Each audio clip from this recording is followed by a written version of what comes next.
ทุกคนดูยังคงกับหมูกรอบอยู่เป็นไงมันต้องได้ได้ยินเสียงปะทุกคนทุกคนกรอบไม่ไหวอ่ะมันดีอ่ะสวัสดีค่ะโอ๊ยเอาไปสวัสดีทุกคนข่าววันนี้อยู่กับเฟิร์นและน้องกิ๊กเองไม่ต้องสงสัยว่าพี่จูนหายไปไหนพี่จูนติดภารกิจนิดหน่อยใช่แล้วก็เลยส่งตัวแทนของเรามาแทนนะคะแล้วก็กลับมาพบกับรายการ Thailand Street Food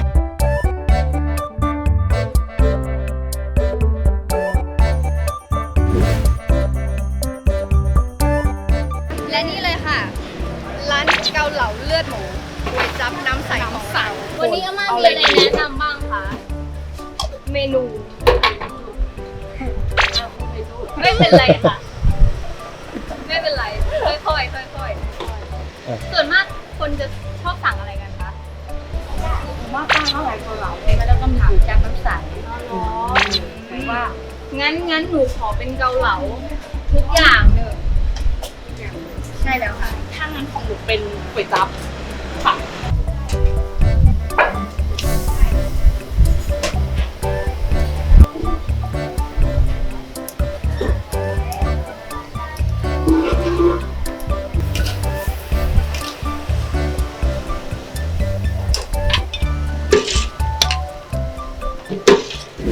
และนี่ค่ะ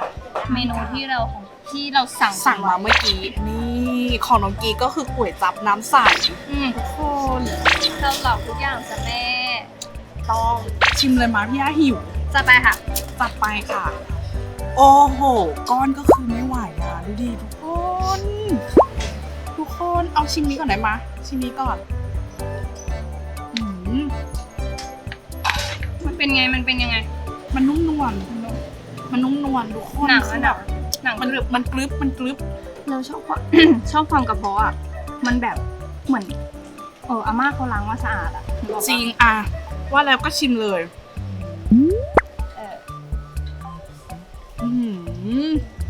มันมีความแบบสู้ฟันเด้งดึงขอกินบ้างได้ไหมคะอยากกินแล้วได้ไหมได้อ่ะนี่นะคะความไส้จ้ะมันเด้งอ่ะมันฉ่ำขอกินเลยได้นะคะเป็นไงคือแบบกินแบบอีกสัก1 โลโอ้ชอบมากมันรสอ่ะจริงๆทุกคนแล้วก็นี่นะคะของตากล้องเราดูความหมูค่ะชิ้นใหญ่มากอุ้ยดูตับดิแบบยังลวกได้ใจมากคงละมุนมากเห็นความหมูกรอบบอกเลยร้านนี้หมูกรอบเลิศจริงลืมอะไรรู้ไหมลืมซิมน้ำซุปน้ำซุปแต่ชิมให้ดูทุกคนอร่อย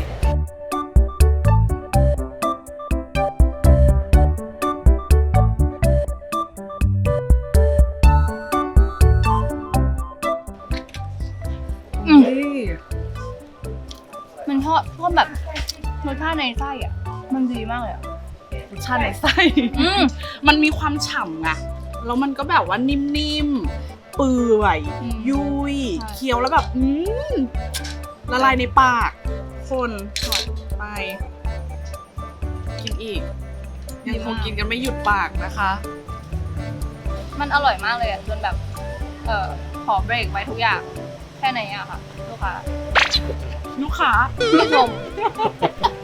อร่อยจนแบบสมองไปแล้วก็คือไปแล้วลืมทุกสิ่งอย่างต้องขอตัวไปกินก่อนจริงอะค่ะห้ามใจไม่ไหว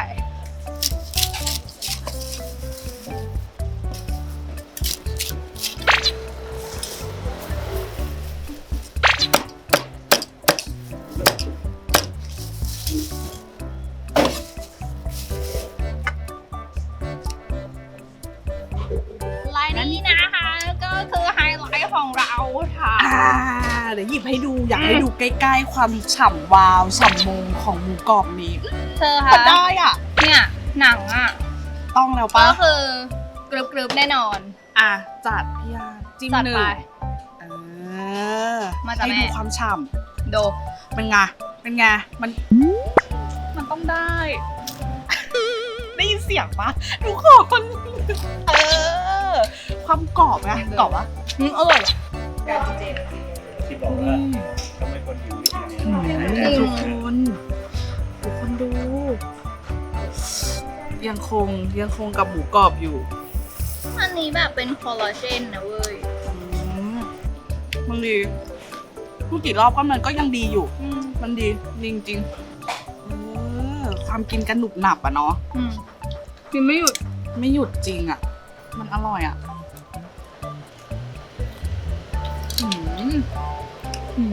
กินจนเหงื่อแตกอะคิดดูดิ ก็ตรงที่ว่าแบบหมูกรอบอะที่อยู่ในน้ำซุปอะน้ำซุปมันแบบแทรกเข้าไปในเนื้อหมูกรอบอะแล้วพอกัดแล้วมันแบบโซยไส้ ขออีกรอบ โซยไส้ เออ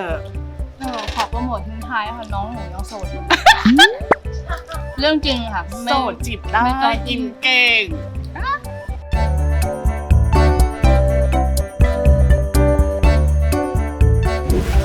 และนี่ค่ะคือผ